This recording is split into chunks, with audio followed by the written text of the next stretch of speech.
Hey guys, welcome to our last flipped video lesson. We're going to be tackling Target 2. We've been on Target 1 for a while because Target 1 was kind of broken up into a lot of sub-targets, but we're just going to have one lesson to cover Target 2.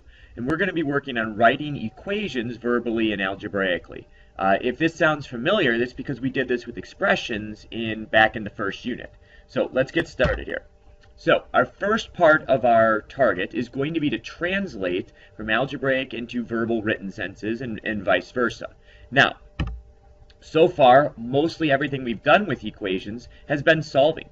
And hopefully we've noticed that all an equation really is two expressions joined together by an equal sign. Right? So we just have an expression left and an expression right. We stick an equal sign in the middle. What this really means, though, when we're writing our algebraic sentences and translating, is all the language we learned back in Unit 1, we're going to need to remember. We're going to bring back when we're writing our equations. So hopefully we remember these phrases here. Take a look. We've got a lot of phrases. This was the exact same list that we saw in our video from Unit 1. If you need to, take a second, pause the video, make sure that you refresh your memory on our phrases for addition, subtraction, multiplication, division, exponents, parentheses, all that good stuff you're going to need again when we start writing our equations. When you're ready, go ahead and unpause the video. So, this is a pretty long list, but there are still a few more phrases we need to add here because when we're working with equations, we need something that's going to describe an equal sign, right? Now, we're going to see an example below. We're going to go through kind of a list of phrases which would communicate to somebody that they need to write an equal sign. So you can see a number plus 2 is 8. A number plus 2 is equal to 8. A number plus 2 is the same as 8. And a number plus 2 is equivalent to 8.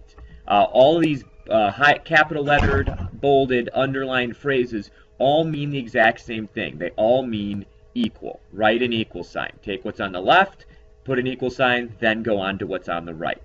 Well, now that we've got that out of the way, we pretty much have everything we need to start translating. So we're going to start with a sentence, and we want you to write it with numbers, variables, and symbols. No words allowed here. So go ahead and pause the video and try and write an equation for each of these sentences. Ready? Pause.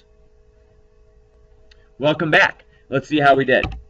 So take a look. Most of these expressions here should look pretty much identical. Your expression should look pretty much identical to what I have.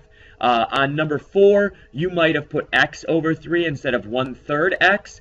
But for the most part, guys, we really should end up with the same equation for everybody when we're translating from a sentence to an equation. There are some loopholes there, but 95% of the time, we should get the same exact equation.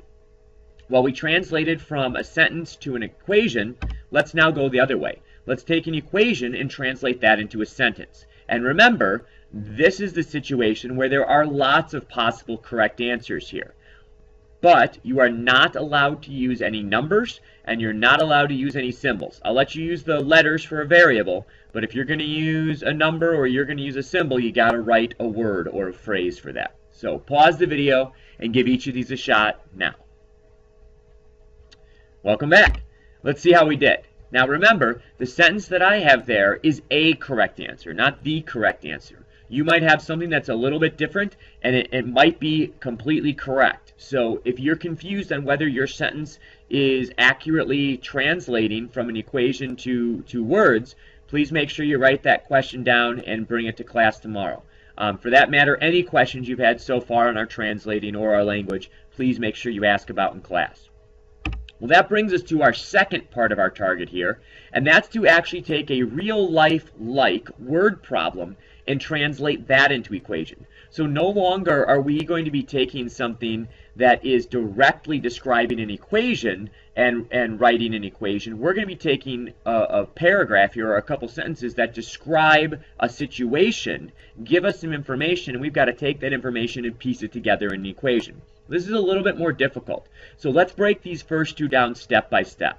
So in our first example here, Scott has decided to start his own business selling leprechauns. I think that's a great idea. I mean, honestly, who wouldn't want to have a little leprechaun walking around hanging out with them all the time, especially if they're, have a huge pot of gold somewhere. It can make you rich. So he's going to be buying them from Ireland, right? So it takes a while to ship over here. And he's going to sell them for $60 a piece. but the shipping costs to send a batch of leprechauns over from Ireland is $500. Now, if Scott made $1,500 selling these leprechauns, the question is, how many did he sell? Well, what we have to start with, and what is always a good thing to look for, is a total. Is this problem describing something where we are totaling something? And we can see we are told he has a total profit of $1,520. So one of the first things to do when you identify a total is to put that total on one side of the equal sign. Since we know it's a total, the other stuff on the other side of the equal sign is going to be combining to equal that $1,520. Now, how do we get $1,520 of profit? Well, he's got to sell something. He's selling the leprechauns.